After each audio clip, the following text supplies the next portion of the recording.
के तपाईँ 20, 25 वा 30 वर्षको हुनुहुन्छ र अझै पनि मनभित्र लाइफमा के गर्ने हो भन्ने प्रश्नले सताइरहेको छ? यदि हो भने यो भिडियो तपाईका लागि हो। सबैभन्दा पहिले एउटा कुरा क्लियर गरौँ, कन्फ्युज हुनु कमजोरी होइन। यसको अर्थ हो तपाईँ आफ्नो बाटो खोज्दै हुनुहुन्छ। धेरै मानिसहरू अरूले देखाएको बाटोमै हिँड्छन्, तर तपाईँ आफ्नै जीवनलाई लिएर प्रश्न गरिरहनु भएको छ र त्यो आफैमा साहस हो।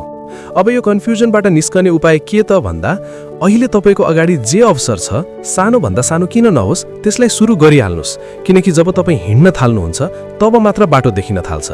जिन्दगीको बाटो कहिले पनि एकैचोटि क्लियर हुँदैन। कसैले पनि पूरा नक्सा लिएर सुरु गरेको हुँदैन। तपाईलाई कुनै कुरामा केवल 5% मात्रै इन्ट्रेस्ट लाग्छ भने पनि त्यसमा काम गर्न सुरु गर्नुहोस्। असफल हुन्छु कि भन्ने डर लाग्छ या अरूले के सोच्लान् भन्ने मनमा डर आउँछ भने पनि त्यही डरका साथ सुरु गर्नुहोस्।